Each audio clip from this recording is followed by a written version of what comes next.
दूसरे की बीवी क्यों अच्छी लगती है? कितना गंभीर सवाल है ना।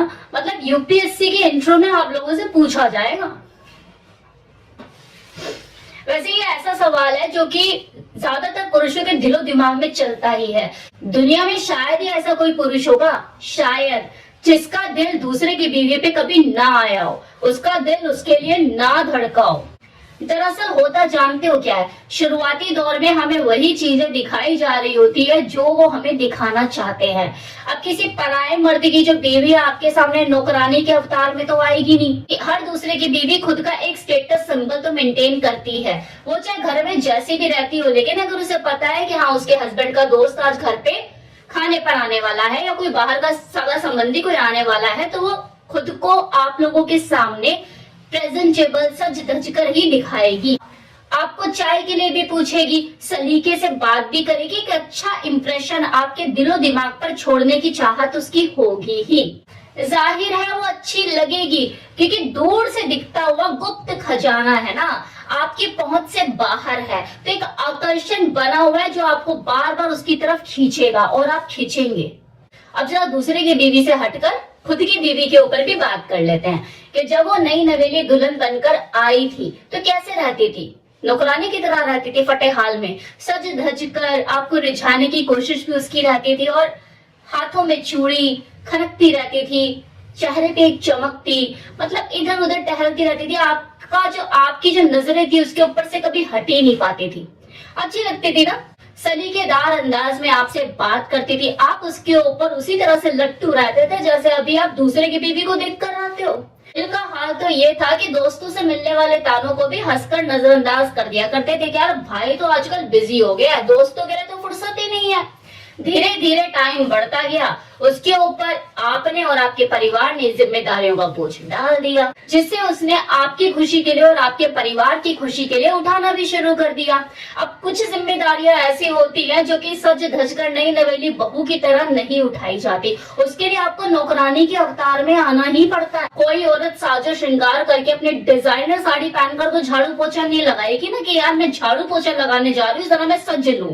लेकिन फिर भी अंदर ही अंदर उसकी यही चाहत रहेगी कि जब मेरा हस्बैंड घर पे शाम को वापस आए अपने ऑफिस से तो वो मुझे सजा धजा पाए और मुझे कॉम्प्लीमेंट दे। ये चीजें चलती भी हैं, ऐसा नहीं है कि खत्म हो जाती है एकदम शादी के कुछ टाइम बाद। जैसे जिम्मेदारी आई तो एकदम से वो कंगली सी बन गई और सब कुछ भूल भाल गए। एटलीस्ट जब तक बच्चे नहीं हो जाते तब तक तो वो काफी हद तक अपनी तरफ से कोशिश करती है कि मेरा आकर्षण कम ना हो, बना रहे। लेकिन जैसे उसके बच्चे हो जाते हैं धीरे धीरे उसके ऊपर जिम्मेदारी डबल हो जाती है, और बच्चों की परवरिश के दौरान वो खुद को भूल जाती है, अपने शरीर का वो पहले वाला आकर्षण बनाकर नहीं रख पाती, क्योंकि अगर खुद पे ध्यान देगी तो बच्चों पर ध्यान नहीं दे पाएगी। और ये जो दौर है ये हर औरत की जिंदगी में आता है जब वो उसके 7 से 8 साल उसके नहीं होते, वो सिर्फ और सिर्फ उसके बच्चों की परवरिश में लगते हैं। और वही एक आदमी का जो रुझान है ना, क्योंकि वो है सेल्फिश है, वो ये कुदरती है कि वही से ही एक आदमी का रुझान दूसरे की तरफ, दूसरे की बीवी की तरफ बढ़ना शुरू हो जाता है। महसूस नहीं किया है ना उसे, हाथ नहीं पकड़ा है ना उसका, उसके अनुभव तो कुछ अलग ही होंगे। अपनी बीवी का तो ये हाल है कि रात में अगर लाइट भी बंद कर दी हो और पूछा जाए मेरा हाथ का पड़ा है, मेरा पैर का पड़ा है, वो झट से हाथ लगा के बता देगा। लेकिन वो जो औरत जो दूर से दिखाई दे रही है उसके बारे में कुछ अंदाजा ही नहीं है कि यार जब उसके साथ अगर कुछ होगा तो कैसे होगा। तो ये गुप्त खजाना है, और जो गुप्त खजाने का आकर्षण है तो बना ही रहता है, क्योंकि दूर होता है ना पहुंच से, उसे महसूस नहीं करा, उसे देखा नहीं, उसके अनुभव अलग होंगे। एक इंसान को हमेशा उसी चीज में रस आता है जो छिपा हुआ होता है, दिखाई नहीं देता। जैसे वो उघड़ जाए, सामने आ जाए, रुचि होती है ना उससे धीरे धीरे खत्म होने ही लगती है। और उस रुचि को बनाए रखना चैलेंजिंग होता है किसी के लिए भी, उस आकर्षण को बनाए रखना चैलेंजिंग होता है। कहने का मतलब है कि गुलाब के फूल जैसी औरत से भी, के हाथ लगाओ तो मैली हो जाए, ऐसी औरत से भी मन उठ सकता है। ये मन है ही ऐसा। किसी को देखना, किसी की सुंदरता की प्रशंसा करना, देखिए इसमें कुछ गलत नहीं। एटलीस्ट आपको इतना तो सहनशील होना ही चाहिए कि आपके सामने आपके मुंह पे उसकी तारीफ कर रहा है, बिना आपको बताए, बिना आपको दिखाए, नजरें चुराए, वो एक टकी लगा के उसे देख भी तो सकता है। तब तब आप क्या कर लेते हैं, अंदर ही अंदर खिलसते ही रह जाते हैं ना, बस कोहनी मारते रह जाते हैं, मौन व्रत धारण कर लेते हैं, खुद भी उपवास रख लेते हैं और अपने हस्बैंड का भी उपवास करा देते हैं। कुछ दिनों के लिए मतलब खाने को नहीं देता उसे, जाओ उसी से ले लो, देख रहे थे ना ताड़ रहे थे उसे बड़ा, अब तो वही देगी, कौन लगती है वो तुम्हारी। तो ये जो चीजें है ना, इनका कोई मतलब नहीं रह जाता, क्योंकि किसी से रिलेशनशिप में रहने का मतलब ये नहीं होता कि आपकी शादी होगी किसी से तो आप सूरदास बन जाओ, किसी को देखो ही नहीं। अगर आप अच्छी नियत से किसी को देख रहे हो, किसी की ब्यूटी की, आप ब्यूटी को अप्रिशिएट कर रहे हो, तो आपके अंदर कम से कम इतने गट्स तो होने चाहिए कि देख ले भाई, जी भर के देख ले, तेरे को पूरी छूट है, लेकिन रहेगा तो मेरा ही, क्योंकि तेरे को मेरे जैसे मिलने वाले नहीं है। इतना कॉन्फिडेंस तो आपको खुद को लेकर कम से कम होना ही चाहिए, या आपके हस्बैंड को भी पसंद आएगा कि यार मेरी वाइफ ने मुझे किसी चीज के लिए रोका नहीं हुआ। और देखो मजा तभी है जब आप उसे रोको ना, फिर भी वो अपने आप रुके कि यार मुझे मेरी बीवी जैसे मिल नहीं सकती। और अगर फितरत में है कि वो बाहर मुंह मारेगा, वो जाएगा, तो कितने दिन रोक लोगे, आज नहीं तो कल वो जाएगा ही। तो इस तरह से अपने माइंड को प्रिपेयर करने की जरूरत है, तभी आप अपनी लाइफ को एंजॉय कर पाओगे, वरना आपकी जिंदगी ना बस अपने हस्बैंड के आगे पीछे घूमेगी जासूसी करते हुए। और ये सेम चीज मैं किसी पुरुष के लिए भी कह रही हूँ कि अगर आप में इतने गट्स हैं, इतना दमखम आप खुद भी रखते हैं कि यार कहीं भी चली जाए, ऐसे मेरे जैसा मिलने वाला नहीं है, यही चीज उसको रोक कर रखेगी। अदरवाइज आप कितने भी कोशिश कर लो, उसे जाना वो जाएगी। आप अपनी जिंदगी को जानू बना लोगे उसके पीछे घूम घूम के, घूम घूम के, घूम घूम के, और यही इनसिक्योरिटीज उसको और ज्यादा भगाएगी। यार ढीलू है ये।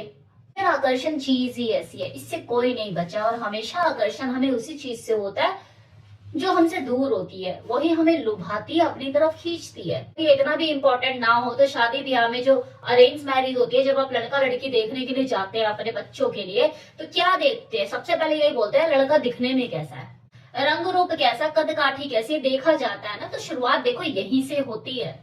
तो वो आकर्षण जब तक आप दोनों के बीच में बना रहेगा, आपको एक दूसरे की पाने की चाहत, वो ललक बनी रहेगी। वो आकर्षण खत्म हुआ, पाने की चाहत और वो ललक भी धीरे धीरे खत्म होने लग जाती है। पर ये दोनों को समझने की जरूरत है कि नजरें आखिर क्या ढूंढती है।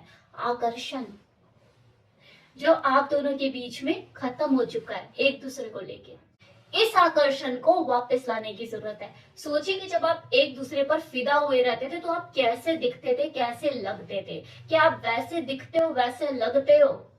बीवी जो है वो आटे की बोरी बनी फैलती जा रही है, और जो हस्बैंड है उसका वो अदरक की तरह कहीं से भी निकल रहा है। और मर्दों की ये खास प्रॉब्लम जानते हो क्या है? खुद को नहीं देखेंगे कि उनकी तोंद जो है वो टेबल को छू रही है, लेकिन बीवी का पेट उन्हें कमर से चिपका हुआ चाहिए। क्या बीवी खास मोटिवेट होगी कि हाँ मुझे भी अपना टम्मी अंदर करना है? किसके लिए पेट अंदर करूं, किसके लिए स्लिम ट्रिम बनूं, इसके लिए? तो मोटिवेशन एक दूसरे को देखकर ही आता है। देखो ऐसे तो बहुत ही कम लोग होते हैं जो सेल्फ मोटिवेटेड होते हैं, जो खुद के लिए जीते हैं। 99% लोगों के साथ ऐसा नहीं है, उनको मोटिवेट दूसरा करता है। यार वो अगर मेरे लिए कर रहा तो मैं भी करूं। तो एक दूसरे को देख के मोटिवेट होता है, अच्छा इसके लिए यार इस उम्र में भी ये लग रहा है ऐसा, तो मुझे भी कम्पीट करना होगा, वरना लेकर भाग जाएगा कोई से। भाई ये आकर्षण दोनों तरफ से बराबर होगा, तभी आपके रिलेशनशिप में वो स्पार्क पहले वाली आएगी, वरना उसके बावजूद भी एक का मुंह यूं रहेगा तो दूसरे का मुंह यूं रहेगा। तो डार्लिंग सारा खेल ही आकर्षण का है। अगर मैं सेक्स लाइफ की बात करूं, क्योंकि दो लोगों के बीच में जो सेक्स लाइफ है उसकी प्राइमरी स्टेज जो शुरुआत होती है वो आकर्षण से ही होती है। जब तक ये आकर्षण बना रहेगा, कोई किसी को छोड़ के कहीं नहीं